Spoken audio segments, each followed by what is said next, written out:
Thank you so much for joining us for our first Falcons in Flight of the spring semester. Very excited to be here with Jordan, Margarita, and Gabby. They will be talking about taking the leap to change careers. I will let them get started and introduce themselves, but thank you so much for hopping online to hear this exciting discussion about how you might be able to shift or transition your career. Thanks, Abby. I'll kick us right off. My name is Margarita Belaya, and I graduated back in 2020, and I am joined by two of my other favorite people that will introduce themselves. Yeah. Hi, everyone. My name is Jordan Valentine. I use she, her pronouns. I graduated back in 2018. And I'm Gabby Castellino. You might find me probably on LinkedIn under Gabrielle, but you can call me either. And I also graduated in 2020.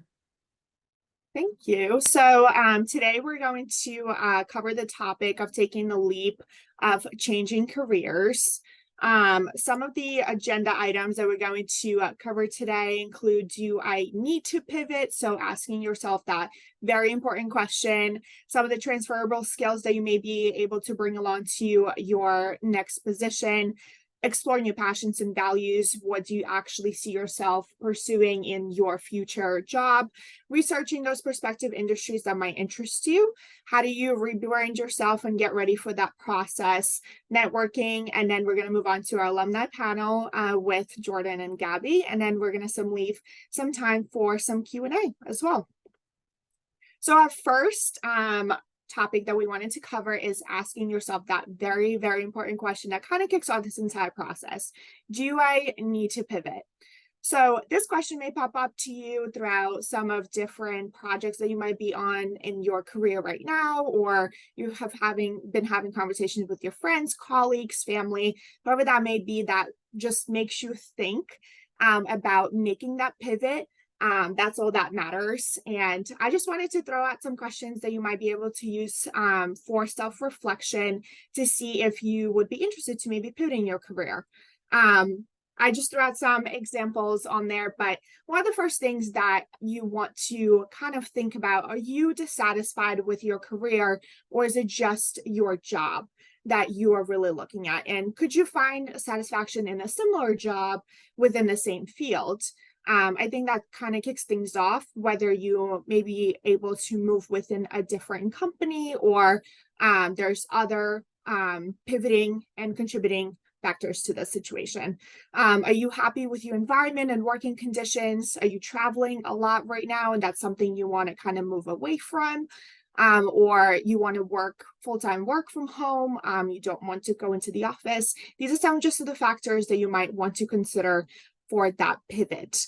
And I think one of the last ones I wanted to point out is am I staying in my current job because I don't know what kind of career I want to pursue? I think a lot of the times you may feel stuck in your career because you don't have a plan B right away, but that's okay.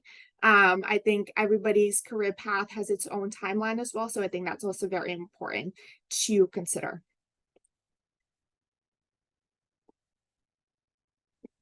I could jump in here, Marks. So a lot of times I think when we're trying to understand, okay, if I don't like what I'm doing now, maybe, or I'm dissatisfied with what I'm doing now, like where do I want to go? Where do I want to pivot? And I think you could really start that conversation internally with yourself, with just the type of skills that you have that you're good at. So like lean into your strengths, right? Are you good at problem solving, and can you help out your clients in a better way by identifying solutions for them? Or are you more of a creative person and you want to have more creative freedom in your day-to-day than what you're getting now? So a lot of these, I think, tidbits that I could even provide here is to really evaluate like what your strengths are, what your weaknesses are, where do you want to lean into that, into a new type of job role, a new environment, or maybe what do you like from your current job that you could transfer or see transfer over to a new opportunity that you might find. That's awesome. I totally agree. And I feel like some of the transferable skills that we are able to highlight, you can kind of get through your current job or through education that you have obtained at Bentley, or if you did any post-grad studies elsewhere, just life experiences and maybe hobbies that you're involved in as well. I feel like a lot of the time hobbies do become your passions and maybe that career pivot that you're looking to make.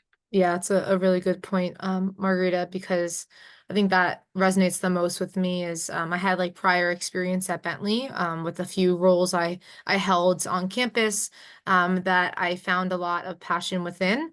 And then when I didn't see that same sort of skill set or to-dos or tasks in that day-to-day to my current job day-to-day, I realized I really missed a lot of that. And it's crazy to think that some of the skills that I was performing back in undergrad actually really gave me a lot of passion and a lot of happiness in my day-to-day. So I hear you there. Do you want me to jump in on this one as well? Oh, yeah. Okay, cool. Number 3, we have identified, what the passions and values. So we're kind of leaning into what I just shared. I think a great tip here, right? Brainstorm the areas and industries that you are passionate about. So even if that's the simplest thing of, I really love to cook. And I know that might sound a little bit bizarre at first, but like find and create that list of what you really love to do and then kind of pick things out of that of like, are these skills that can translate to the corporate world? Or maybe it's something that I need to move away from the corporate world to do in order to pursue like this career pivot of mine. So identifying those core values, like what is important to you. Do you like that flexibility of a remote position? Do you like to be in an in-person, in-office environment with your team, working day to day together, right? Those are things that I would definitely weigh in on whether that's something I want to be looking for in my next job. And I think that's, those are like a great foundation to actually then identifying, through job postings or trying to nail down where to even find a job, what you can potentially go into. And I'll jump in and just share, just on top of everything Gabby has said. For me, when it came to assessing like passions and values, I asked myself the question, like, what is it that's giving me energy? What am I looking forward to in my day-to-day, both work related and non-work related, like has been shared, and kind of identifying, all right, what is it that I most look forward to? And for me, that's what made me realize I needed to make a pivot, because more of those things weren't in my day-to-day role, but some of them I did find at work, like Gabby was saying, community with the people I worked with and things like that. So I think assessing kind of what's giving you energy is another great way to ask this question of yourself. Like, what are you looking forward to? And when are you feeling like most alive and excited during the day? And how can you capture that either in a next role or in a pivot in your career?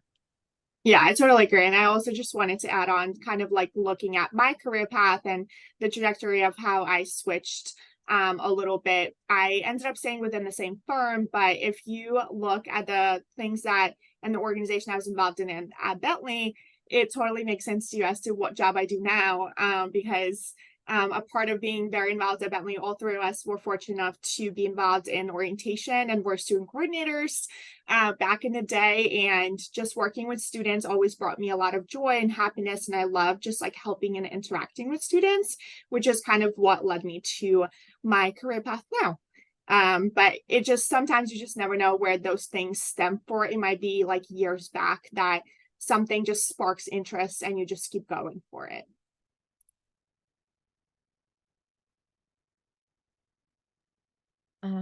For now putting, your groundwork to action, I think another layer to this that I truly stemmed a lot from was my research. Granted, I know we'll get into this in a little bit during the panel portion. I haven't fully made like a true complete cutover pivot just yet. I think my long-term plans would be to do what I'm trying to pursue on the side full time. But a lot of that's done from my own research. How do I get my foot in the door in that industry? How do I actually bring like some of the ideas I have to life? So whether that's through corporate websites and publications that you could leverage, or any online resource, Glassdoor, LinkedIn, or your network, right? Your alumni network here at Bentley. I know everyone loves to help out anyone. Do not be afraid to reach out to your fellow classmates or fellow alumni. We I think I could speak for a lot of them. I just had a girl actually that we graduated with, Margarita and I, DM me the other day on LinkedIn. She was like, I would love to learn more about your current company. And I'm like, yeah, no problem. Let's set up time to talk. So really lean into each other and into your network or into your friend of a friend that might know someone that could even just have a coffee chat with. And lastly, I think that's not on the screen here. I think YouTube and Google are tremendous resources just to help educate you on what the possibilities are like out there. I know, like, for instance, marketing is such a widespread world. It's like, well, I don't know where to even land in marketing. I know I liked marketing, but maybe I like the media side of things. Maybe I like the operational side of things, right? And I think just doing some research on your own, listening to informal informational videos, that could truly help add to your overall knowledge and to help give you a clearer picture on what you want to do.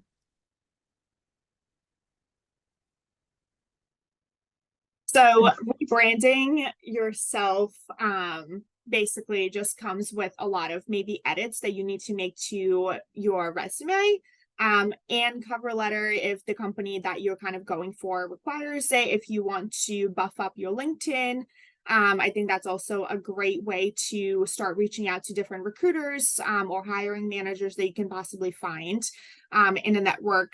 And then we highlighted the transferable skills that you should look for that may carry over really well to your next job and make those connections for the people that you are talking to.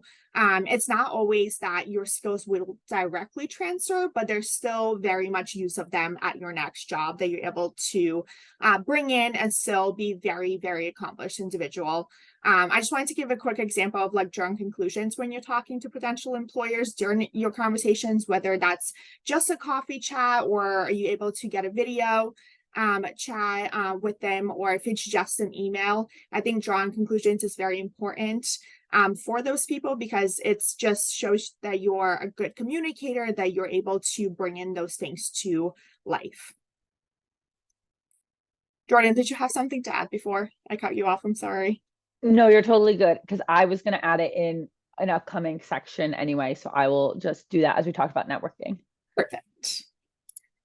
Wow, there it is. So as Gabby started to allude to, whether it's your Bentley alumni network or connections you have through LinkedIn or a friend of a friend or a friend of a relative, your network can make a really big difference in both figuring out how and when you want to pivot and what you want to pivot into. I cannot recommend informational interviews and informed connections enough because kind of like some things on the slide are sharing, I'm spending 15 to 20 minutes a day looking through, all right, is there another Bentley alum who's on the path I'm looking into? Is there anyone currently in my network who does this thing? In my case, I pivoted out of the corporate into education. And so I reached back out to people from Bentley who had worked with me at Bentley and said, I'm interested in doing what you do. Do you have 10, 20, 30 minutes for a phone call? Everyone was overjoyed to connect. They want to talk. People love to talk about themselves and what they're doing and how they got to where they are. And like Gabby shared, when people reach out, even if you just lightly know each other, just share that interest, draw those conclusions that Margarita was talking about, and express that interest in them and their journey, and people are often willing to connect with you. Another thing that I'll plug with networking is it's a really great way to get a deeper sense of either company specifics, like what is a certain culture like, and what skills might actually be key. So you're thinking about your transferable skills, maybe things that you want to buff up and do more of, or things that you want to transfer over. Asking those questions of folks currently in a position you want to be in can be really helpful to figure out, all right, how do I target my LinkedIn? What edits should I prioritize on my resume? What's the most important thing to write in my cover letter if I'm applying to this new position or this new company, things like that. But I also want to share and draw attention to the last bullet on here. I encourage you to approach networking from a learning and informational perspective. Yes, your end goal is to end up maybe in a job with that person's company or to be able to apply for a role or maybe even have a referral. But it would be best practice to kind of start with, let me learn something from you. Let me ask your advice and not just ask for a job or a referral right away. You want it to be more organic and you want that person to get to know you and your interests. So maybe after a few emails or a bit of conversation, that person will even make that offer to you of, I'd love to connect you with someone else at my company. Or you can even ask if they know anyone at their company that you could connect with to learn more about a certain open role. So networking can make a big difference. I know it was something that really helped me hone each step of my career pivot. So I can't recommend that enough to you all as you're going through the journey. And I also want to acknowledge that it can feel awkward reaching out to people you don't know, having those conversations for the first time. Know that people genuinely do like to share about themselves. I love when people want to hear about my pivot or my journey. And that if you have done research either on the company, the field, or this person in particular, you're going to come to a conversation prepared. And people will appreciate that you're maximizing the 15, 20, 30 minutes that you have with them.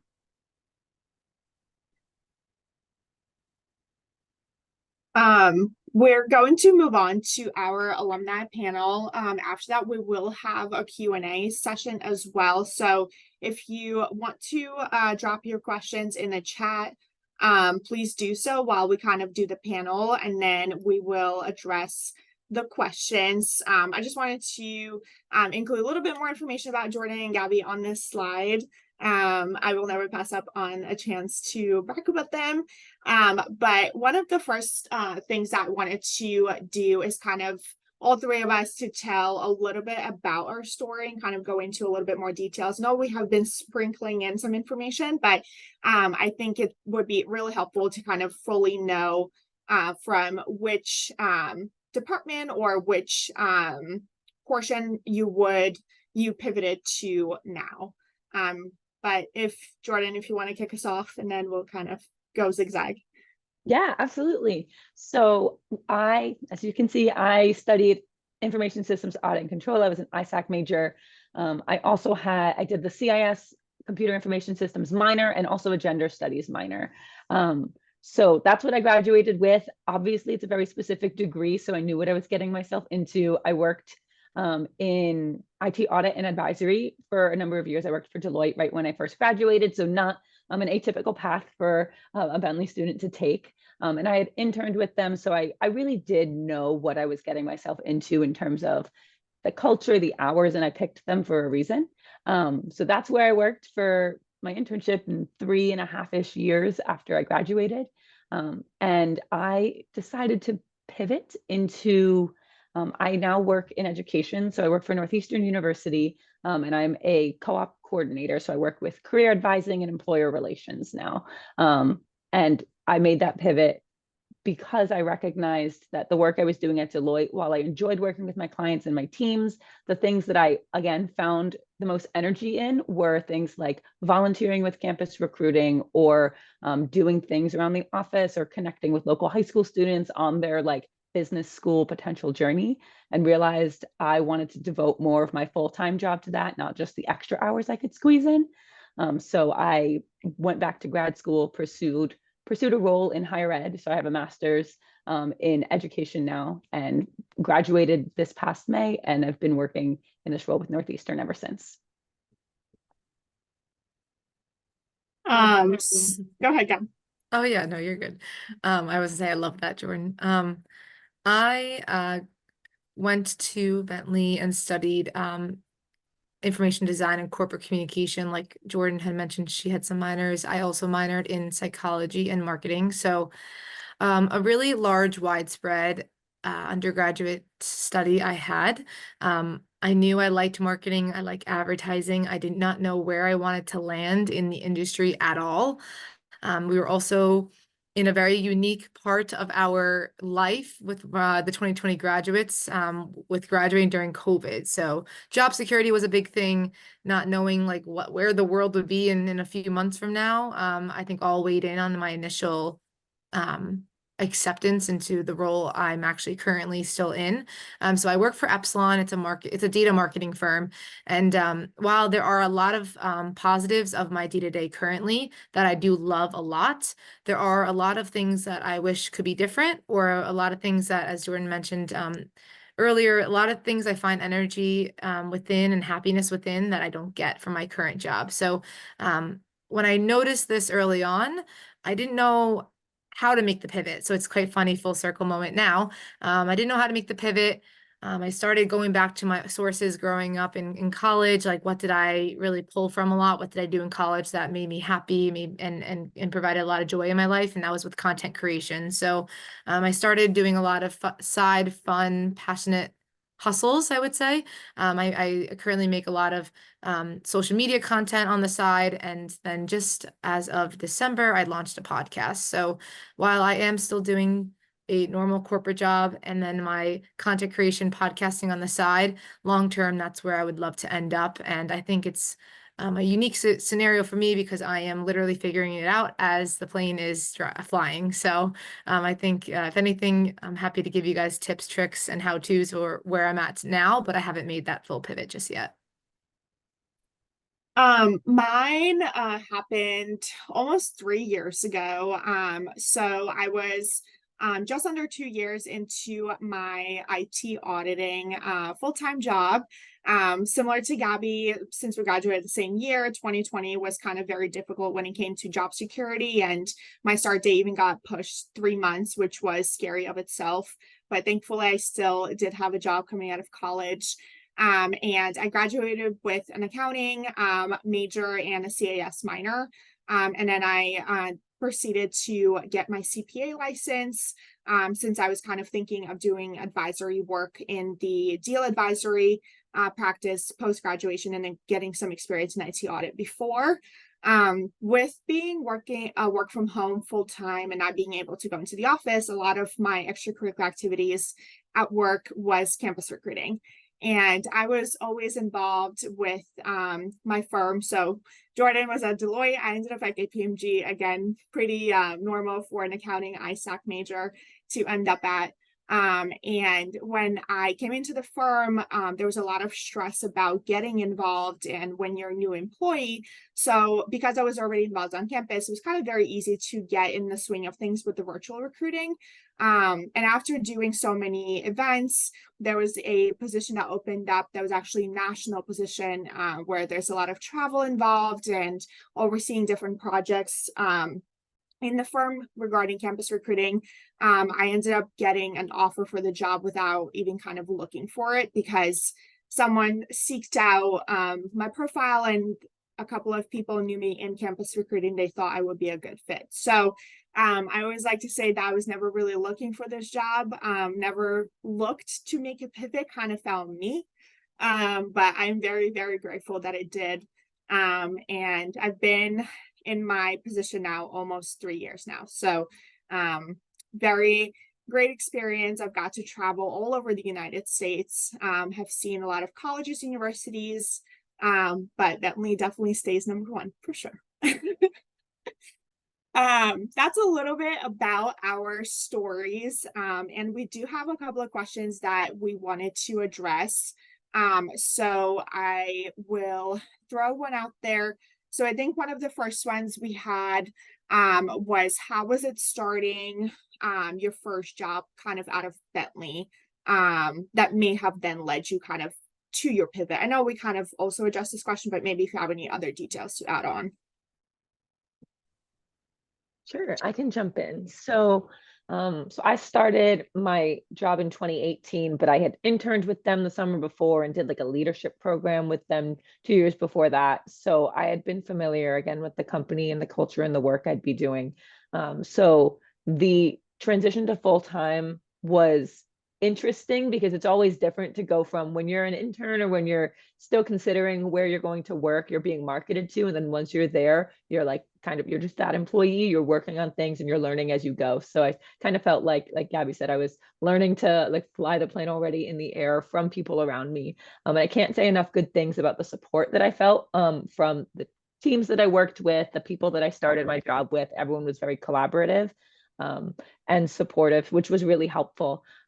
I think the biggest skills I had to rely on was like my organization and kind of like communication and client management. Those were things that I didn't necessarily expect to have to do as much in an IT audit role, but was very quickly thrown into. And I'm grateful for that because I realized that those were elements that I really wanted to do more in my role. And something I should have shared out during my intro was I want to acknowledge that you can be very good at a job, but that doesn't mean it's the right job for you. So I did well in my role at Deloitte. I liked my team. I worked well with them, but it just wasn't, again, the right fit for me in that moment.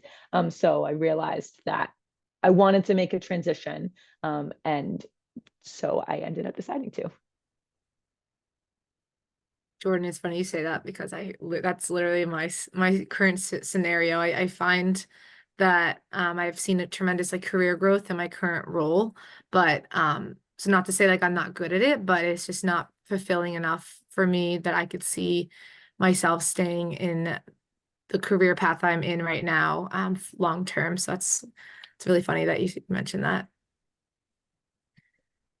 Yeah, I think for me it's like a combo of like the fulfillment for me that wasn't there was people related, which is weird because I like love the people I worked with, but I realized like at the end of the day, and this is true, it's how IT audit is. It's everything I did came out to like one line on the company's 10K. And I was like, I want to feel a little more impact from my work. I don't need to change the world, but I just want to support people. And that's what led me to, I want to work with students and connecting students to their future place of employment. And I so strongly valued people like Margarita, who were like campus recruiters guiding me on my journey.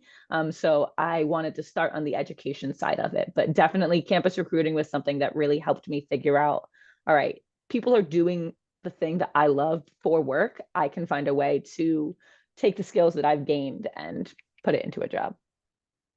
I love that. That's awesome.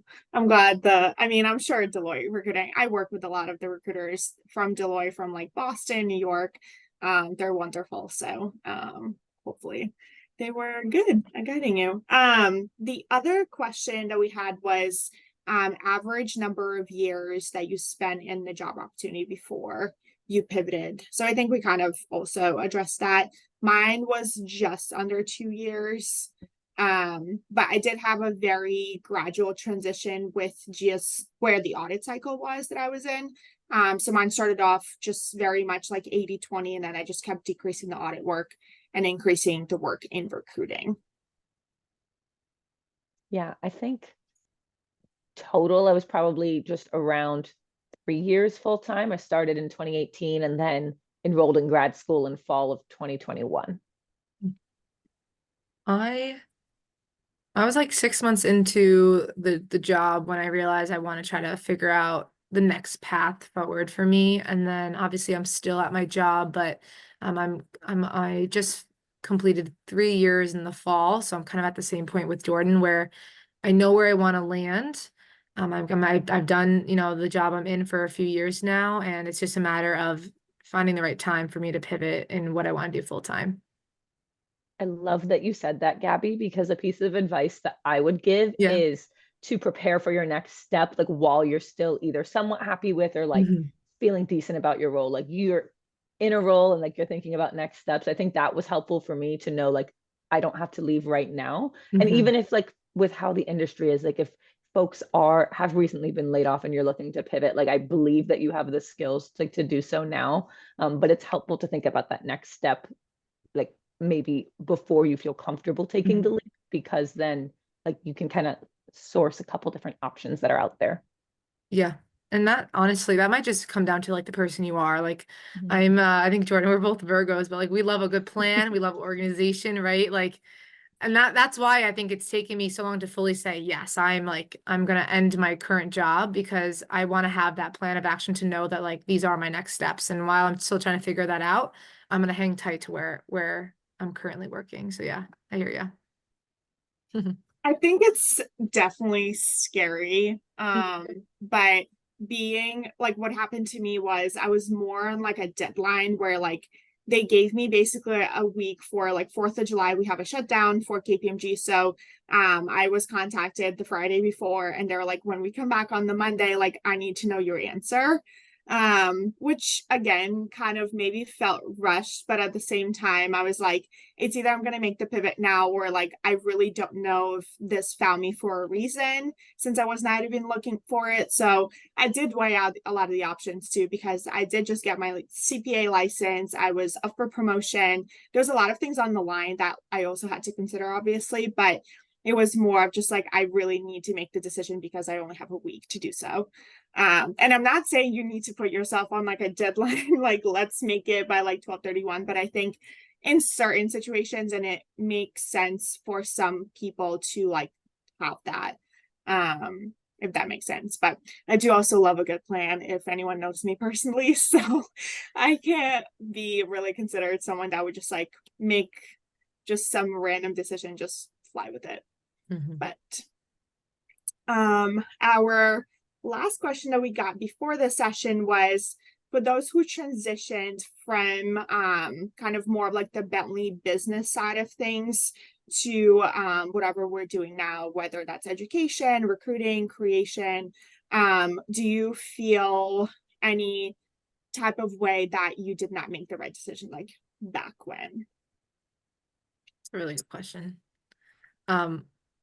For me, I don't think I didn't make like the right decision at first. I actually think about it a lot. I think you could always find a positive in the situation you're currently in. And for me, I actually owe a lot to my current job to get me to where I'm at now with a lot of the passions that I have. Because like with podcasting, right? You have to have good conversation, good dialogue, good speech, and that was always a struggle of mine growing up. And I actually found that being in the current role at Epsilon that I'm in now, it's client facing. So I've been able to, without truly knowing, develop a much more refined speech, and I'm able to conversate a bit more than I probably did back in college. And I think if I were to just try to go into podcasting right away from college, I would not have been as nearly successful as I might be now. So I think just take it with a grain of salt. Like, yeah, maybe like, do I regret going to the role I'm in now? Maybe, maybe not, but like, let's take some positives from it. And like, that's how I've always looked at it. So. I love that. And I completely agree.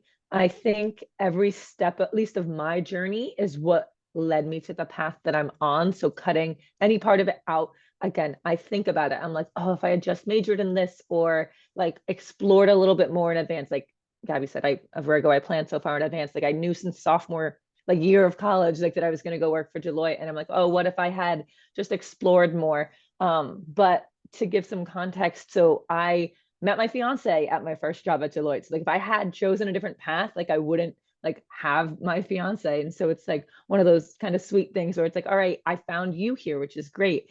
Like I said, campus recruiting helped me realize I wanted to work with students again in a different capacity with their careers.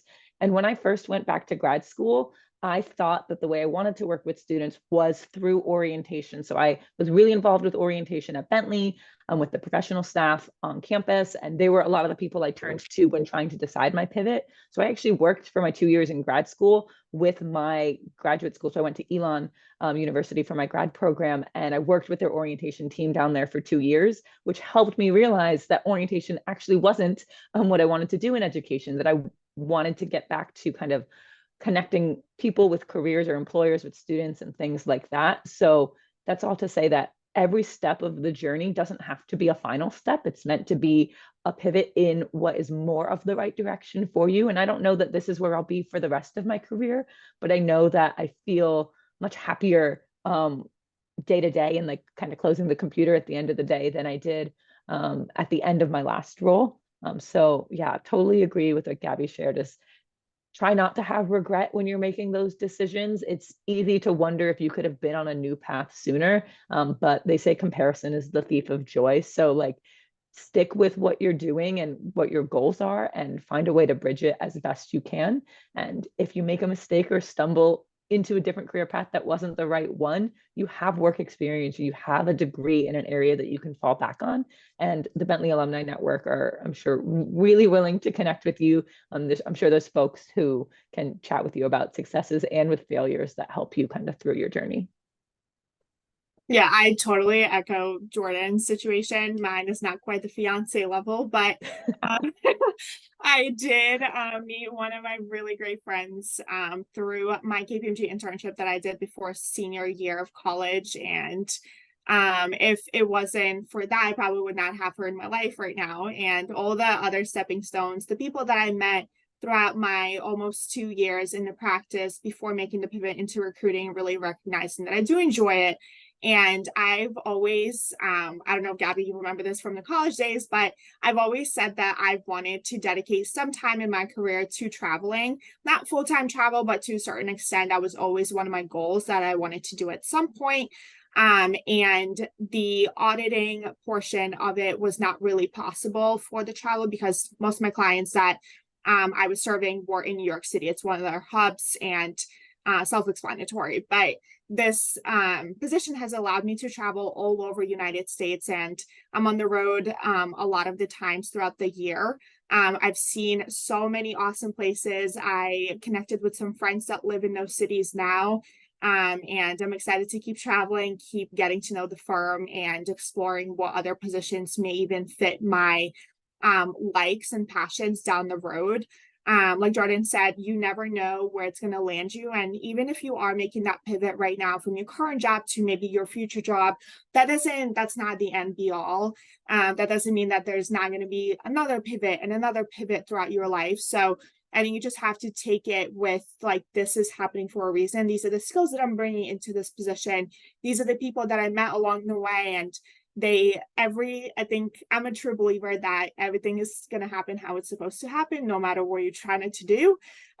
So I think that's what has happened for most of us when it came to the career pivots. So even though you may not have recognized it in the beginning that this was something that you have been passionate about for maybe unknowingly a couple of years or 5-10 years, but taking a step back and really questioning and seeing what you like and dislike within your everyday position that you're in right now may lead you to that next answer. I think those were the questions that we had that were submitted before. I haven't been able to look at the chat. If we want to take a look, and then we can address those for the people. Yes. Mark, so we have 4 current questions in the chat. Yeah. I can run us through the first and then from there. All right, so the first one is, what are some other avenues of communication besides LinkedIn that can be leveraged? So from speaking as a recruiter, a lot of the time, you will find hiring managers or the recruiter's emails actually attached to their LinkedIn. So you're able to email them directly to their work email. So that's not going to just their LinkedIn DMs, which I try to be good about checking mine, but that doesn't mean that some of the other recruiters that are maybe doing like experience hire, not just campus recruiting, are as good at checking because their numbers might just be higher of the people that they're looking at, the candidates. So I think utilizing LinkedIn for finding that email may be one of your ways as well. It just also depends what company you're going to. Some companies outsource their recruiting to third parties, some do it in-house.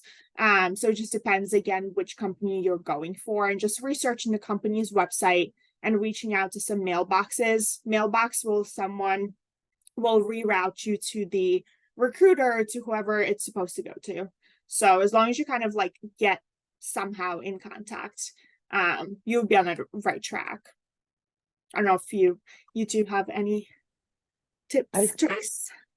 The other tip I'd share, I totally agree. If you can find someone's email, for me, that was always really helpful. People were more responsive to email than to LinkedIn. If you can't find an email, but you like know someone who knows someone, so like on LinkedIn, how you get like second and third connections, or even just asking folks that you know and trust if they know anyone they can connect you to. Sometimes that personal connection can be helpful too. But I think between LinkedIn and email, that was most of what I used to connect with folks as I was figuring out a pivot. Awesome. I don't have anything else to add. Okay. Next question. Any tools or resources you use to update your resume? Anything that you found helpful when pivoting out of a public accounting corporate career to where you guys are at now? Trying to think something that I have not said yet. I guess we could put my recruiter hat back on. ChatGPT is very much in use nowadays, and I urge you to utilize the tool to the best of your abilities. I think it's super helpful to utilize it. Just to even like adding on the wording onto your resumes or formulating the responsibilities that you handled under your position. The tool is there for you and you're able to use it for free. So I don't see why you wouldn't.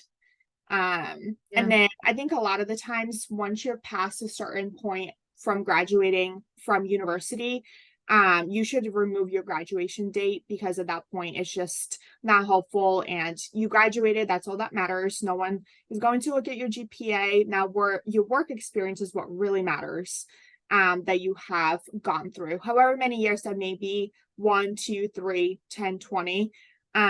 So I think it's just another resume tip.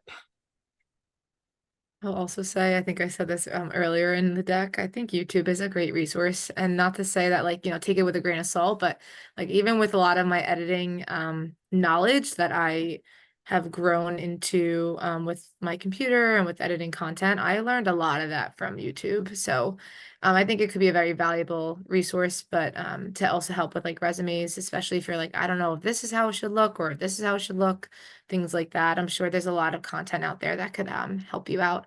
And also, Abby, thank you. Bentley also offers career advice, resources, and one-on-one prep, which is so awesome. I did not know that. So there you go. I think that could be a great resource to connect back to your undergraduate or graduate university and go from there. And I'll put my I'll put my career advisor hat on for a second. And in terms of thinking about like updating your resume, my biggest tip would be like if you're finding find a job description or 2 or 3 that like are goals for you. Like this is the kind of thing you think you want to do, and kind of go step by step through what are those requirements they're looking for, what are the qualifications, and just get creative in thinking of how those relate to what you've done. Like, so a lot for me when I was applying to grad school, a lot of that came from what I did in my undergrad. So I was an orientation leader with various levels of leadership, and a lot of those skills and working with students were what was relevant. I volunteered with campus recruiting. It wasn't my full-time job, but I was given a level of responsibility there that became another subsection underneath Deloitte. I called myself a recruiting volunteer, and I listed some of the events that I helped manage and things like that. So think about where you've gotten, again, those transferable skills from, and look at job descriptions to see, all right, here are skills that I have from other areas. And if there are things that you don't have from your accounting or corporate career that you'd like to have, there are, like Gabby said, you can go on YouTube. There are many free places to find certifications or low cost ones. LinkedIn, oh, there goes my headphone. LinkedIn Learning has a lot of great things that you can be using as well to like spend an hour learning about a new topic to figure out if it's something you want to pursue further.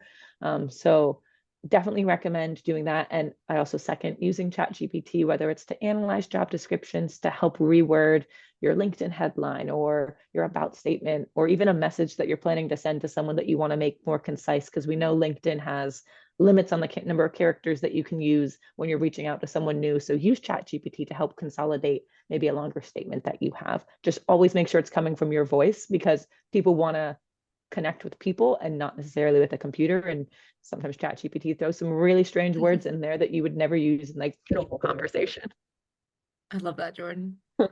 No, that's so true. And I think also just another thing on the resume is just because I'm really passionate about, especially when it comes to if you're moving from like any finance or public accounting position into something that is a little bit less businessy or Bentley-ish.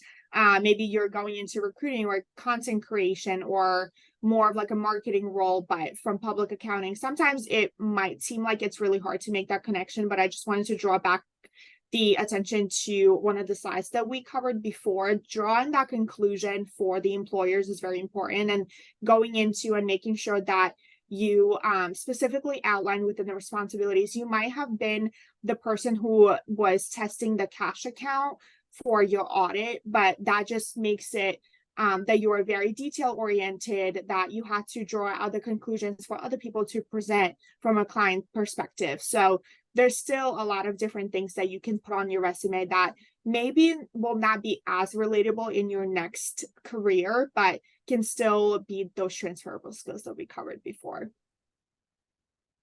Awesome. We have 2 more questions currently in the chat. We have the next question. How do you find the right work culture and best fit? Any recommendations? I could jumpstart in. I'm kind of going back to like a year and a half, 2 years ago when I was interviewing for other job roles. I think I kind of leveraged a lot of just who I was speaking to in the interview process. I think at face value, you can learn a lot about how the person feels about the company based on like how, I think the energy that they bring to the conversation and then the responses that you get from their answers. Like for me personally, like even though like I know all this whole topic is about career pivots, one thing I do really still like a lot about my job currently is the flexibility I have at my work. And so that also really aids into the work-life balance or the company culture and environment. And I loved sharing to people who might be interested in Epsilon these things about the company. And I think if anyone were to talk to me about it, you could probably pull that apart, that since I'm so energized and so passionate about it and I speak so highly of it, that I truly feel like we have a great work culture. And I think if you were to ask someone else that, sometimes you can kind of see through the lines almost just based on how they present their answers. Yeah, I definitely totally agree with that. I think a lot what I did also before transitioning into my position now, I ended up speaking with a lot of associate directors or senior directors that have been in campus recruiting for 15 plus years. And a lot of my learning came from just observing them and how they spoke to other people that I would be working on my level of being an associate or a senior associate now, managers. I think you will be able to see how they address the lower levels in lower level employees, because that also has a lot to do with the culture and how things trickle down as well. You don't want to be in an environment where you feel like you're talked down to or any sort of that kind of treatment. And that is something that I learned very much throughout my recruiting process for the audit practice. But when it came to being in campus recruiting, I just wanted to make sure that it was the same across the board. So before even moving into it, I ended up just doing a lot of information interviews with my future SDs that I work with now very closely. And that was really, really helpful as well. Yeah, I'll one up the informational interviews and then just having the targeted questions during interviews. I was interviewing for several roles this past summer and trying to figure out what the best fit was. And I feel like this is not a helpful answer, but like it was entirely the vibe that I felt from the director of my office. Like I really enjoyed all the interviews. And then the conversation that I had with her, realizing one, love that a woman was in charge of the office. And two, just like the energy I felt from her, like her honesty in giving me answers and like the way I could tell that she was supporting her team. I could sense that people prioritize the same things, like equity when we think about like career journeys is something that was really important for me to know my whole team cared about. And I got that from her in that conversation, and we had a conversation about it during the interview. So my recommendation is, again, kind of identify those values that we talked about. Like work-life balance was a huge thing for me, knowing that I wanted to have really good work-life balance, that I was willing to put in some extra effort sometimes, but knowing that my weekends are my weekends, and that was something that was important to me. So I think finding the right culture is all about kind of doing that self-assessment first of what do you really need? What do you like from your job? What do you not get from your job that you want in a pivot?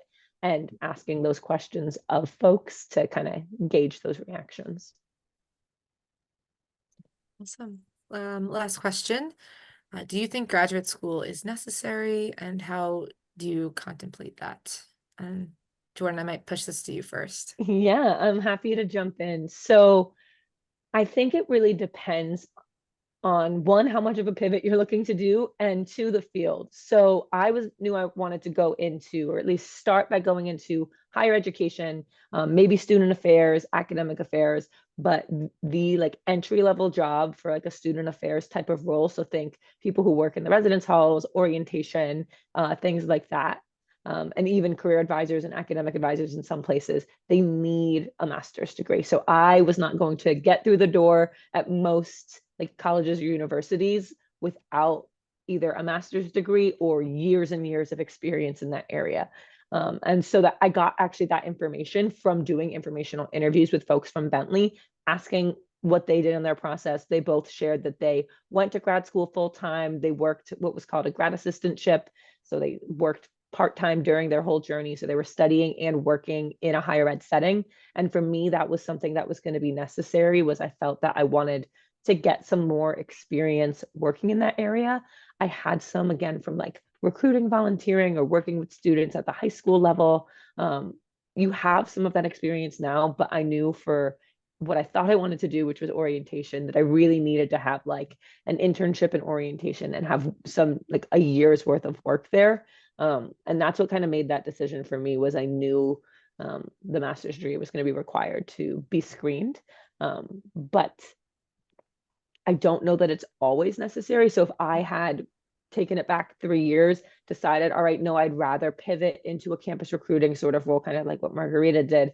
I don't know that the same, at least not the same degree that I got, would have been necessary. I don't know that it would be looked down upon if you have extra education, but I think consider the economic benefits of that as well. Like, do you financially, can you support yourself through grad school? Is it going to kind of get you to that next hurdle? And the way I would encourage you to contemplate that would be by connecting with folks who are either in the field or who are in hiring positions kind of for that field, to get a sense for, would that help you stand apart, or would it be better to kind of get that job, start working towards it, and then figure out if you want to go back. But I don't know if either of you have heard anything about kind of your fields in a different way. I was just going to share in marketing with like, you know, my colleagues and my experience so far, it doesn't seem like having a graduate degree is like a prerequisite like you had, Jordan. I think if anything, it could add to the to your undergraduate degree, like even further, or enhance something even further. I know some jobs or industries might need like specific certifications and things like that. From my point of view in marketing, I think a lot of teams operate very uniquely, very differently. So you're going to learn a lot on the job when you pivot over to that new role. I don't think in my eyes, like what I'm doing right now, like I don't need to get a graduate degree in order to succeed still. So I think it's just weighing out, like Jordan said, like the pros and cons to what that could provide to you in your career growth and in your pivot for your transition. Yeah. I want to echo both Jordan and Gabby. I think when it came to my specific case, in campus recruiting, you're not required to have any additional education beyond an undergraduate degree. I do work with quite a few professionals that came out of education and they pivoted into corporate. And they do definitely have some more insight as to how a university or college might be operating on the inside, what makes more sense and so forth, but that doesn't really discount my understanding of the business side of the firm as well. So I think you just kind of work as a team and bring the best of both worlds and the knowledges that you both have. And just willing to learn, I think, is also something that is definitely applicable across the board. It's just being a sponge all the time and willing to take on any learning opportunity anyone can hand you at this point. Whether that's manager or director that's willing to dedicate and volunteer their time to teach you the necessary skills that you may have if you don't need an additional degree to get your foot in the door for that next career pivot. But there's also different certifications that you may look into pursuing aside from just getting a master's degree or an MBA as well. So maybe looking into those and seeing if anything makes sense to do. I know some recruiters have an HR manager certification of some sort. that they usually get on like the manager level. That's something I may look into kind of down the line in my career, maybe not. So it just really what makes more sense for you, and what kind of the knowledge and the skills you're trying to get out of it, as well. Yeah, definitely explore like micro credentials that might be out there. Your current employer might even support some level of like graduate certifications that you can take that might be a split between what you're doing and what you'd like to be doing. Of course, if it's your current employer, they'll probably want it to be directly related to your role. But I know plenty of peers who have gotten like smaller credentials, kind of like Margarita was sharing. Instead of going back to school for a degree, they tacked that on. Or again, things like LinkedIn Learning might be helpful to get little tastes of what you might want to do next. Is that it on the questions? There you go. Yeah, that's all of it. I think so. That is it. I just want to take some time to thank you, Margarita, Jordan, and Gabby. This was such an insightful conversation and something I can truly resonate with myself. I moved from market research and consulting in healthcare to education and creating programming like this one. And I absolutely love it and cherish the opportunity to connect students and parents and alums together. So thank you so much for this really insightful and helpful conversation. My advice to the audience too, which I think the speakers have shared, is to continue to learn, to grow, go with your gut, because that will help you on your journey to success. And I know if you're dedicated and you're passionate, that's more than enough to get you on that right path. So thank you everyone for joining us today. It's been such a pleasure. And please be on the lookout for an email with our speakers' contact information if you want to reach out with further questions. They'd be happy to speak with you. And the email will also have the recorded event on here as well. So in case you ever want to go back to look at this as a resource as you're kind of making that transition, feel free. Lastly, make sure to tune in to our next Falcons in Flight event on March 5th. We'll be talking about safeguarding your finances for long-term success. So with that, I'm just going to say thank you and have a wonderful evening. And we look forward to seeing you at the next Falcons in Flight. Have a great night.